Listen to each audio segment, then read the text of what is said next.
মুমিনরা ভাই ভাই, এটা ফিল করতে হবে, শুধু মুখে বললে হবে না। আমরা কিন্তু ভাই ভাই, উই আর ব্রাদার্স ইন ইসলাম। ইন্নামাল মুমিনুনা ইখওয়া, বিশ্বাসীরা ভাই ভাই। ফাআসলিহু বাইনা আখাওয়াইকুম। আর এই ভ্রাতৃত্বের মধ্যে যদি কখনো টানাপোড়েন হয়, বোঝাপড়ায় সমস্যা হয়, বিরোধ হয়, তাহলে মিলমিশ করে দিও তোমরা, সেটা আপোষে মীমাংসা করে দিও। আদেশটা কার? আওয়াজ করে বলুন না, আদেশটা কার? আর ওয়াত্তাকুল্লাহ, আল্লাহকে ভয় করো। লাআল্লাকুম তুরহামুন, তাহলে তোমরা অনুগ্রহ প্রাপ্ত হবে। তাহলে প্রথম মেসেজ হচ্ছে আমরা ভাই ভাই, উই অল আর ব্রাদার্স। পৃথিবীতে ভ্রাতৃত্ব, ব্রাদারহুড, এটা অনেক ধরনের।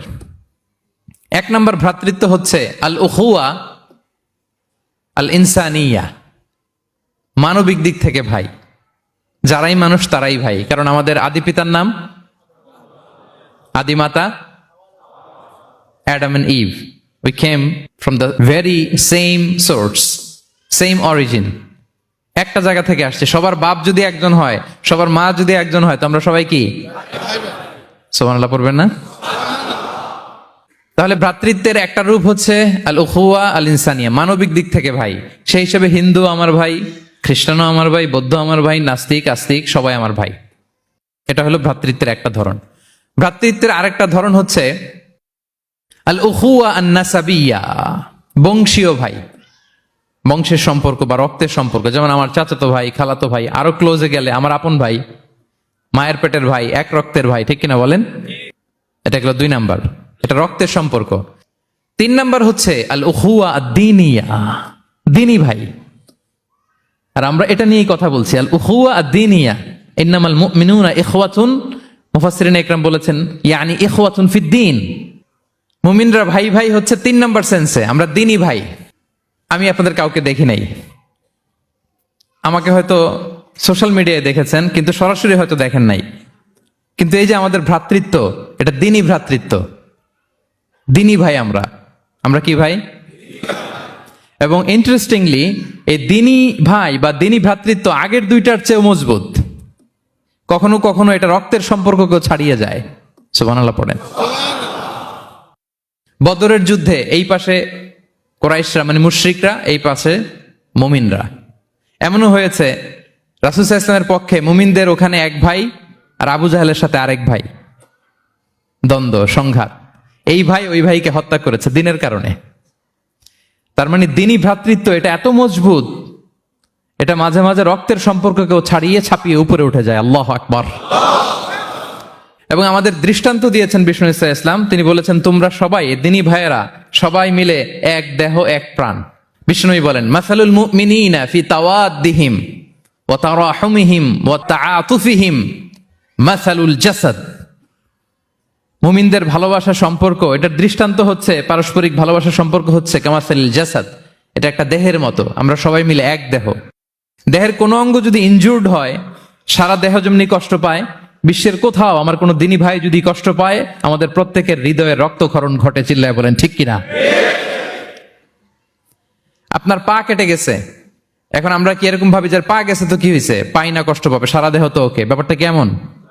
দেখবেন পা কেটে গেলে রাতে ঘুম আসে না, ওইটার ব্যথায় জ্বর চলে আসে, এরকম আসে না নাই?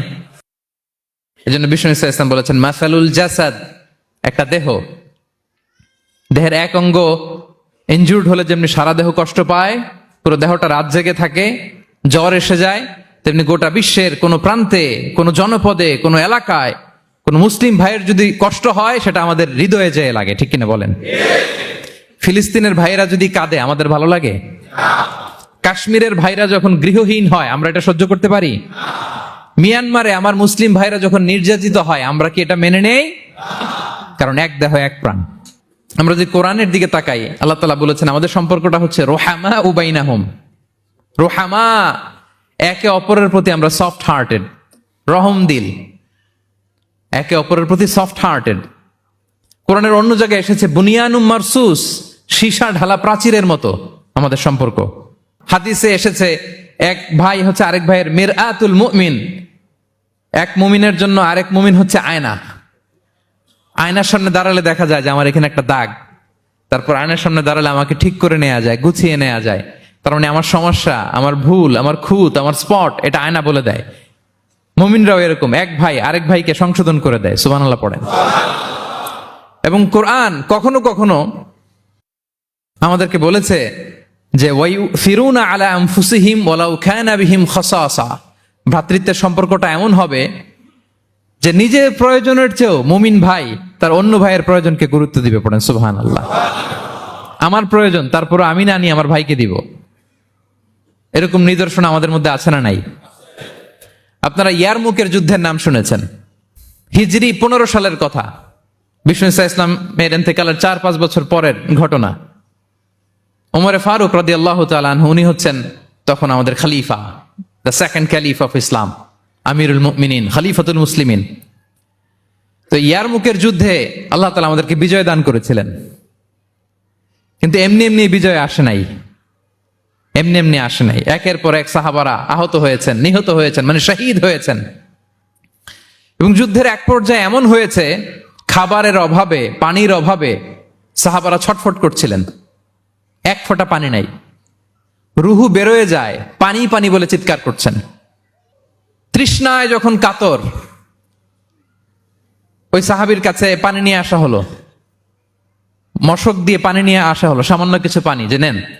তো উনি যখন পানি খাবেন, দেখতে পেলেন যে পাশে আরেক ভাই চিৎকার করে পানি পানি, এক ফোঁটা পানি দাও, চিৎকার করছে। ওই সাহাবী বলতেছেন, আমার দরকার নেই, আমার ভাইকে নিয়ে আগে দাও, আমি পরে খাবো। আল্লাহ।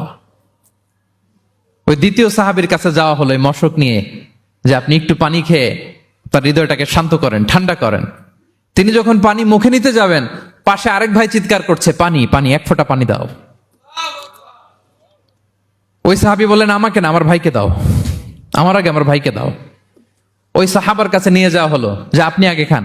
ওই সাহাবীর কাছে পানির মশক নিয়ে যেতে যেতেই উনি শহীদ হয়ে গেলেন। আবার মশক নিয়ে দ্বিতীয় সাহাবীর কাছে আসতে না আসতে দ্বিতীয় সাহাবীও শহীদ হয়ে গেলেন। প্রথম যিনি চিৎকার করছিলেন তার কাছে আবার মশক নিয়ে যেতে না যেতে তিনিও শহীদ হয়ে গেলেন। সুবহানাল্লাহ পড়বেন না? ওয়ায়ুসিরুনা আলা আনফুসিহিম ওয়ালাউ কানা বিহিম খাসাসা, নিজেদের প্রয়োজন থাকা সত্ত্বেও মুমিনরা তার অন্য ভাইয়ের প্রয়োজনকে প্রাধান্য দেয়। আল্লাহু আকবার। এই হচ্ছে আমাদের ভ্রাতৃত্বের দৃষ্টান্ত। তাহলে প্রথম মেসেজ হচ্ছে মুমিনরা ভাই ভাই, মুমিনরা, আর আমাদের দৃষ্টান্ত হচ্ছে এক দেহ এক প্রাণ।